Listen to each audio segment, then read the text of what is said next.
Good morning मेरे प्यारे दोस्तों। चलिए आज हम लोग मैथमेटिक्स के प्रॉब्लम को सॉल्व करते हैं, वो भी 12th क्लास के। जैसे हमारी जो कोचिंग है बीएस ट्यूशन क्लासेस, इस क्लास में हम लोग इंटर की नई क्लास मैथ की शुरू कर रहे हैं, जिससे हमारे जो भी साथी हैं, बच्चे हैं इंटरमीडिएट में, वो इजीली घर पे बैठे और कोचिंग में आके पढ़ सके। आपको यहाँ पे मैथमेटिक्स की बहुत ही आसान तरीकों के साथ प्रॉब्लम को सॉल्व किया जाएगा। आपको थोड़ा भी डिफिकल्ट महसूस नहीं आएगा कि हाँ मैथमेटिक्स इतनी इजी होती है, आपको समझ में आ जाएगा। बस कुछ करना नहीं है। हमारे कोचिंग की जो भी समय सारणी है और ये हमारा चैनल्स हैं, इसको आप लोग बस एक बार सब्सक्राइब कर लीजिए, लाइक कर दीजिएगा वीडियो को, उसके बाद से बेल आइकन दबा दीजिएगा, ताकि हमारे जो भी नए बैच कभी भी शुरू होते हैं उसका भी हम लोग नोटिस इंफॉर्मेशन आपको इसी चैनल के माध्यम से देते हैं और आपको पता चले। ठीक है बच्चों, चलिए हम लोग शुरू करते हैं। जैसे आप जानते हैं कि 12th क्लास के मैथमेटिक्स में बहुत सारे चैप्टर्स हैं, बहुत सारे चीजें हैं, तो प्रॉब्लम्स हैं। उनको सॉल्व करने के लिए हम लोग बहुत सारे रूल पढ़ना पड़ता है। तो आप जानते हैं कि इस समय जो एनसीईआरटी की बुक है उसमें कुछ ऐसे चैप्टर्स हैं, उनको सॉल्व करने के लिए हमें फॉर्मूला जरूरत पड़ती है और फॉर्मूला उस बुक में नहीं है। चलिए हम देखते हैं। आपकी बात करें, सिंपल सी बात करें तो मान लीजिए कैलकुलस की बात करते हैं। कैलकुलस का पार्ट में से अवकलन, डिफरेंशियबिलिटी, इसमें देखिए क्या है, इसमें प्रॉब्लम को तो दे दिया गया है सॉल्व करने के लिए, लेकिन जितने प्रॉब्लम्स दिए गए हैं उस प्रॉब्लम के हिसाब से जो फार्मूले होने चाहिए उस बुक में नहीं है। तो ये सारी चीजें आपको मिल जाएगी यहाँ से। ठीक है, चलिए हम आपको कैलकुलस की एक देखिए एक आसान सा और एकदम फैक्ट चीज बताऊंगा, तो आप देखेंगे कि हाँ वास्तव में ये चीज तो मैंने कभी नहीं देखी थी। एक सिंपल सा फार्मूला है, लेकिन मैं उसको एकदम कंप्लीट कर दूंगा कि ये सही है, हमसे होता है मैथमेटिक्स में। ठीक है, चलिए देखिए मैं भी देखिए मैं एक आसान फार्मूला लिखता हूँ कैलकुलस का। एक सबसे पहला फार्मूला छोटा सा, देखिए कैसे इसमें करना क्या है। देखिए एक बड़ा सा फार्मूला है कैलकुलस का, ddx ऑफ x, देखिए ddx ऑफ c है, ddx of c equal to 0।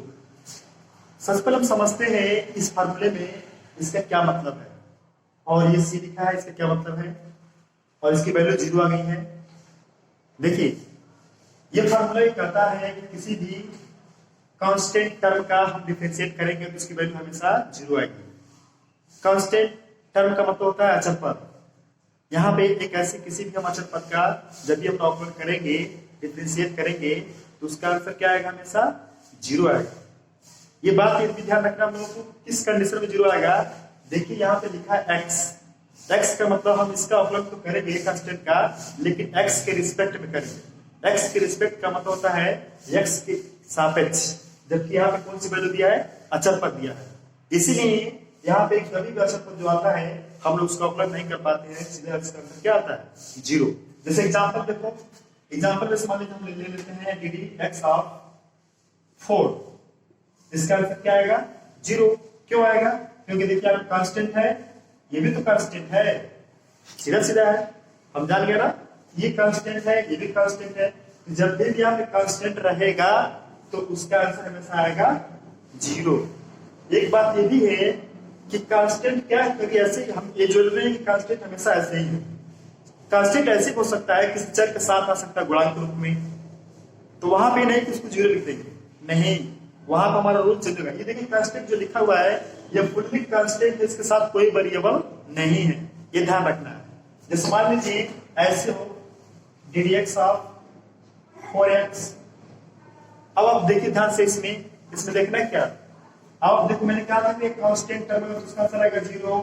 यहाँ पे देखिए क्या है, कांस्टेंट टर्म 4 है और यहाँ पे क्या x, लेकिन यहाँ पे 4 जो है x का कोएफिशिएंट है, गुणांक है, और यहाँ पे पूरा टर्म नहीं कांस्टेंट अचर पद है। ध्यान रखिए ये फार्मूला क्या बता रहा है, ये फार्मूला ये बता रहा है कि यहाँ पे पूरा पद क्या होना चाहिए, अचर होना चाहिए।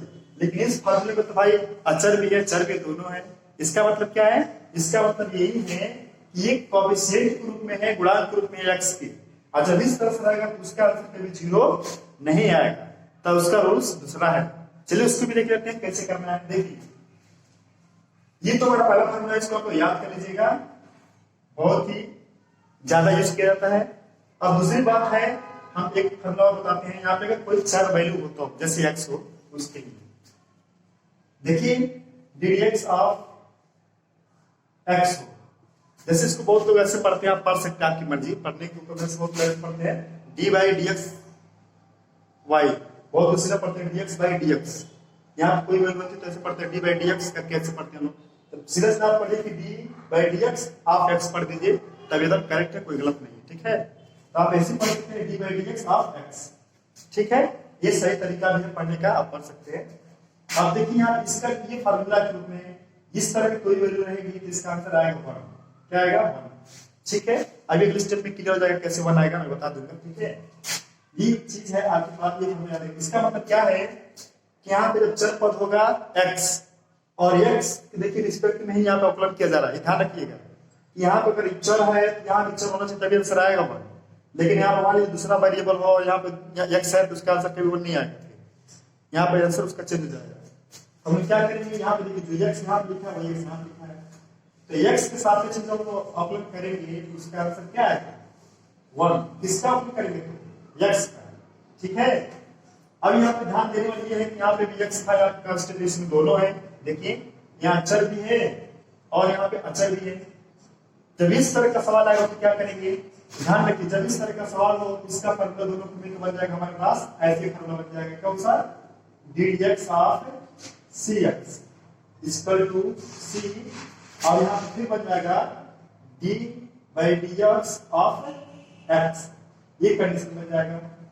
इसका मतलब क्या है, इसका मतलब ये है कि जो कांस्टेंट टर्म आएगा उसको हम पहले लिख देंगे, उसका डिफरेंशिएशन बिल्कुल नहीं करेंगे। डिफरेंशिएशन देखिए आप अगले किसका करेंगे, देखिए d by dx of x लिखा है, इसका मतलब है कि हम लोग जो चर पद रहेगा उसका डिफरेंशिएशन करेंगे। इस फार्मूले के हिसाब से देखा जाए तो हमारा सवाल आसानी से क्या हो जाएगा, लग जाएगा। देखिए फार्मूला क्या कह रहा है, देखिए यहाँ पे चर पद मतलब अचर पद होना चाहिए, अचर पद है, यहाँ पे चर होना चाहिए, चर है, क्लियर। अब क्या करेंगे, बस इसी को अप्लाई कर दीजिए फार्मूले को। अब हम क्या करेंगे, देखिए लिखेंगे d, इसको मैं एक स्टेप अच्छे से लिखता हूँ, 4x है। सबसे पहले क्या करेंगे, देखो c है, पहले c का मतलब यानी चर पद को पहले लिख लेंगे और इसका डिफरेंशिएशन करेंगे, और डिफरेंशिएशन करेंगे किसका, x का, क्योंकि आप लिखा गया x का, ठीक। अब यहाँ पे ध्यान देना है कि इसका हम जब डिफरेंशिएशन करेंगे तो इसका आंसर कितना आएगा, इस पूरे का आंसर कितना आ रहा है 1, बस इसकी जब कितना मतलब पुट कर देंगे 1, 4 हो गया, ये 1 हो गया, अब इसको मल्टीप्लाई करके कितना आ जाएगा आंसर 4, क्लियर हो गया। इस तरह से आप आसानी से क्या कर सकते हैं, ऐसे बहुत सारे मतलब फार्मूले हैं डिफिकल्ट, लेकिन आपको एकदम इजी लगेगा, इसमें कोई दिक्कत नहीं आएगी, बस आप ध्यान से देखते हैं कैसे कैसे हो रहा है, ठीक है। चलिए एक फार्मूला बस एक और बता देते हैं, बस इजी वाला फार्मूला क्या है, इससे इस फार्मूले के बाद से एक फार्मूला और आता है इसी तरह से कि ddx of x power n equal to n x power n minus 1। इसको पहले समझते हैं तभी जाके हो पाएगा, बिना इसके समझे तो कोई सवाल लगा नहीं पाएंगे। इसको पहले समझिए कि इसका मतलब क्या है।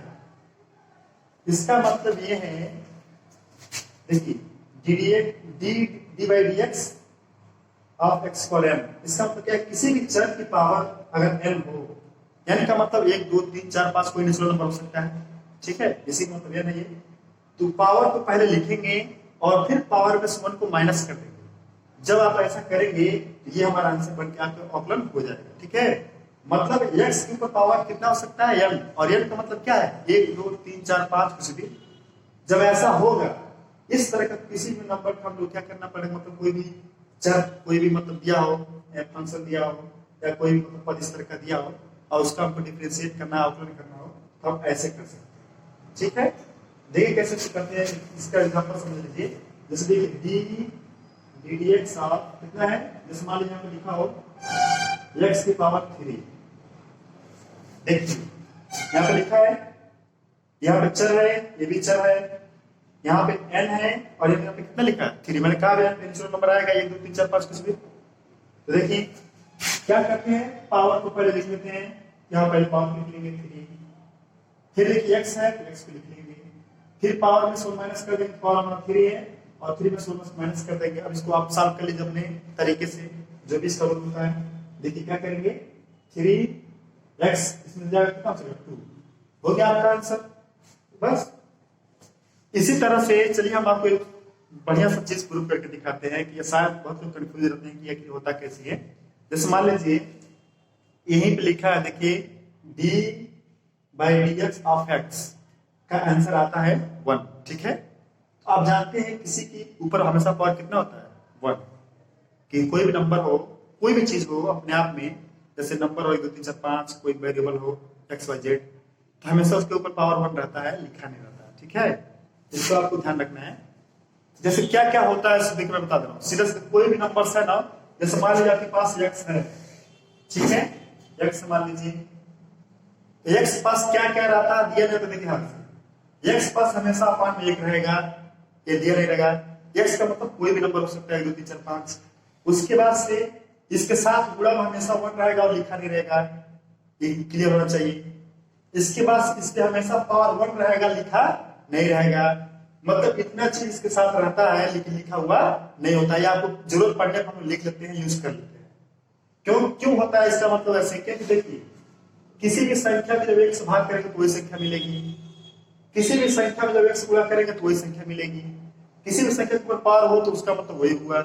इसीलिए इसके साथ तीनों चीज पाया जाता है। इतना आपको क्लियर है।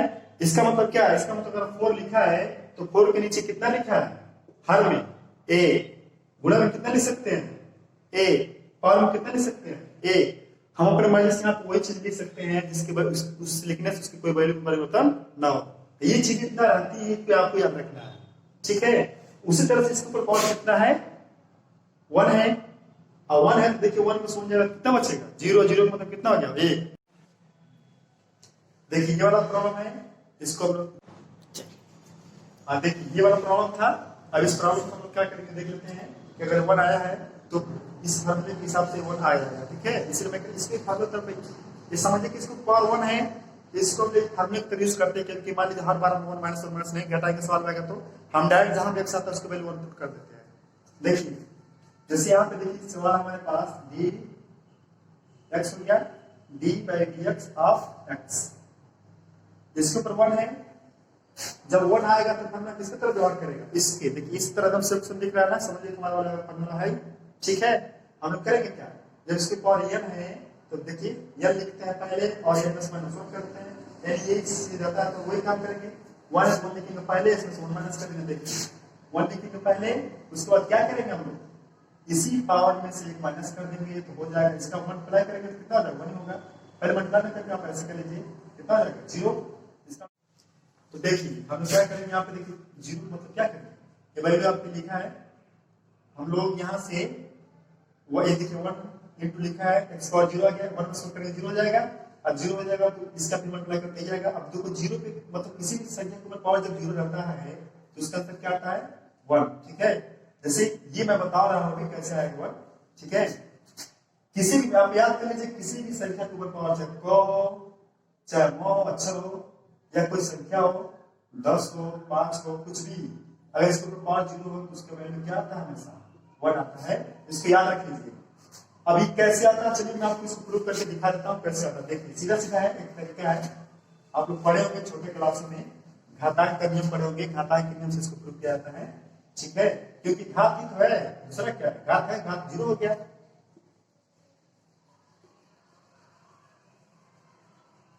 आपको सारा मिल जाएगा 12th का, हम लोग शुरू करेंगे।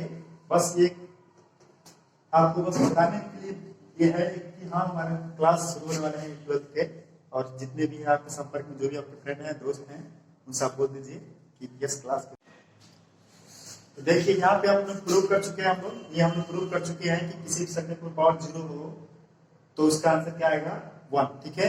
ये कैसे आया, घातांक के नियम से। घातांक में आप लोग पढ़े कैसे, देखिए आप एक फॉर्मूला पढ़ोगे घातांक में कि x की पावर चाहे कुछ भी पढ़ोगे ऐसे, और जैसे मान लीजिए पढ़े होंगे मैं ऐसे बता रहा हूँ कि 1 की पावर m हो डिवाइडेड बाई और 1 की पावर n हो, इसका आंसर आता है कितना?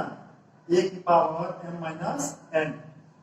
देखिए ध्यान से इसी चीज को मैंने ये चीज देखिए सिस्टमैटिक नहीं है, इसी चीज को मैंने लिखा है ऐसे, ठीक है। अब इससे डिवाइड लिखेंगे तो ऐसे लिख सकते हैं, जब कटेगा तो कितना आंसर आएगा? 1 आएगा, 1 एकदम क्लियर, ठीक है। तो चलिए ठीक है। अब आपको ये भी बता दूं कि यहाँ पे कोचिंग के माध्यम से आपको कुछ एक्स्ट्रा सवाल मिलेंगे, जैसे जो कॉम्पिटिटिव एग्जाम में आते हैं, जो आजकल के जो कॉम्पिटिटिव एग्जाम होते हैं, चाहे रेलवे का हो चाहे किसी तरह का एग्जाम हो, जो आजकल नौकरियों की जॉब्स के लिए एग्जाम निकलते हैं, उसके जो सवाल होते हैं, उन सवालों को भी आपको साइड में 2 सवाल देखने को मिलेंगे। उसके जो ट्रिक्स होंगे, तरीके होंगे, उनको बताया जाएगा शॉर्टकट, ताकि आपको मैथ अपने बुक के मैथ के साथ साथ कुछ एडवांस नॉलेज हो जाए, ठीक है। तो चलिए हम कोशिश करते हैं कि आज का क्लास बंद कर दिया जाए। अगले क्लास के लिए आप तैयार रहिए, पुनः एकदम रेडी रहिए। जैसे आपको नोटिस मिलती है आप संपर्क करते रहिए, ठीक है। चलिए ओके, बाय बाय।